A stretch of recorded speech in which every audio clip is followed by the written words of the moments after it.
Party President JP Nadda expected to assume responsibility within the government, will be part of the Council of Ministers, but for the moment will continue with his party responsibilities as well until the time that a new party president has been selected. All right, you see the Prime Minister of Bhutan arriving over there, sharing Tobgay. You saw from Nepal as well, top leaders in fact arriving. All the neighboring countries, top regional leaders, world leaders, I beg your pardon, who have been invited are arriving at the Rashtrapati Bhavan forecourt. So in a minute now, in fact, just about 25 minutes to go for the swearing-in ceremony to begin. We can see and expect that function to begin as the top dignitaries make their way to the forecourt of the Rashtrapati Bhavan. Rajnikant, once again, you see superstar Rajnikant interacting with several of those who are present on ground there at the Rashtrapati Bhavan. But let me bring in Sanjay Jha to the point that was made a short while earlier. All right, Akashdeep Muni also with us. Akashdeep Muni, Rajgopalan says that we are already seeing a divide within the opposition ranks. And it is evident because several opposition parties boycotting the ceremony. You have the Congress president who says he is attending. The question at the end of the day is, this is of course at the end of the election, political positioning for political purposes till the election is one thing. Once the democratic process has been completed, should there still be questions and doubts raised, is a question that many will ask. Akashdeep Muni. See, now this particular cabinet, where there is no Smriti Irani ji, no Anurag Thakur, no inclusion of Kangana Ranawat, but Gadkari ji has been included, Piyush Goyal has been included, Meghwal ji has been included, Khattar ji has been included, and also Shivraj ji. It shows that the Bharatiya Janata Party, which has tatters within themselves, is being mended up through this particular by providing ministerial berths. And also the push to work in the first 100 days, which was initially not done in 2019, is to be done in 2024, so that Bharatiya Janata Party can survive in future. This shows that how this particular cabinet is actually Sabka Saath, Sabka Vikas, which is starting, has an intent to do it. All right, pictures of Sheikh Hasina coming in over there. Those are the visuals coming in. Of course, the Bangladesh Premier's arrival there at the Rashtrapati Bhavan at the moment that you see on your screens. Several world leaders, in fact, witnessing this historic moment here in the national capital, arriving here, as you can see. That is, of course, Sheikh Hasina, who is going to be attending along with other top world leaders as well. In fact, several top world leaders from neighboring countries who have been inviting and have accepted the invitation to attend Prime Minister Modi's swearing-in ceremony. They are making their way through the Rashtrapati Bhavan even as we speak.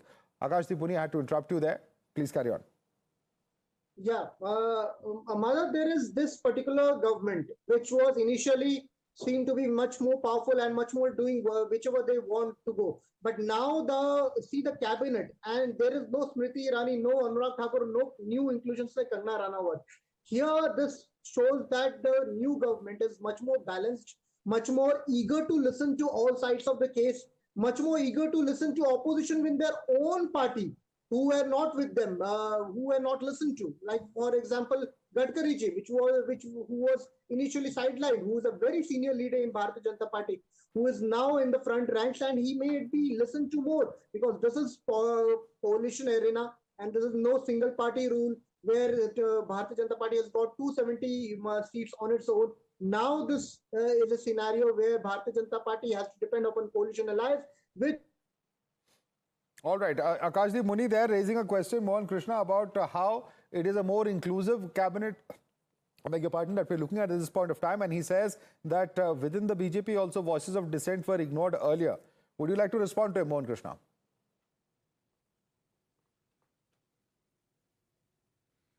Akashdeep Muni and Sanjay Jha, these people are pessimistic people. We are looking at the country to grow at a level of 7.5%, 6.5%, and the highest rate of growth in the world. This exclusivity or inclusivity of senior leaders. Let me ask a simple question. What's the kind of respect they give to Mallikarjun Kharge when they are sitting with Rahul Gandhi and Sonia Gandhi? What kind of respect they give? That's one thing. How they have treated their ex-presidents. How Rahul Gandhi behaved. The cabinet not to be told of. People have not forgotten anything, Madhav. These people have to understand one thing. The what message we are giving, that is Mr. Modi is giving today, is very simple. We are together. Our aim is to make sure that India grows very fast and we will become a largest economy, the third largest economy. And we have to uplift the poor people. All these days, I would like to ask one thing. What was the motive and mission of Indira Gandhi, Nehru? Bijli Sadak Pani. Why they were not able to give all these years? 70 years it took. And Modi has to come and give Bijli Sadak Pani. We have given that. We have uplifted the poor people. 25 crore people have been uplifted. Okay.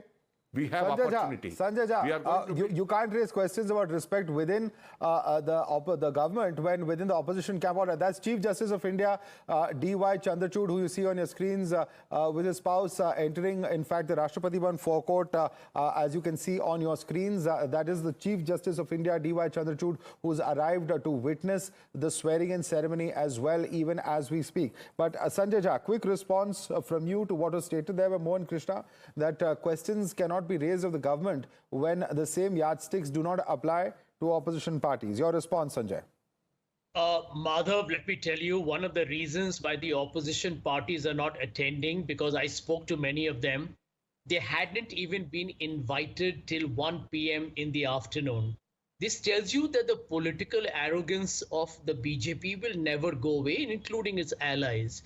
The election is over. I'm not going to indulge in an attack on the BJP.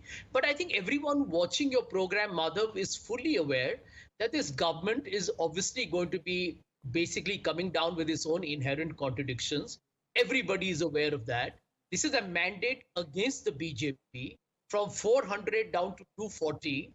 And they were basically 30 seats away from the absolute majority, almost similar to the India alliance. So I think at the end of the day, the people have already told Mr. Modi that you actually haven't got a mandate to form the government. They have cobbled up through a coalition. And we'll have to wait and watch how long do they survive. But we would like to wish them luck today. It's a day when they're forming the government. But if you look at the expressions of people on your screen, you can already see they look tired, exhausted.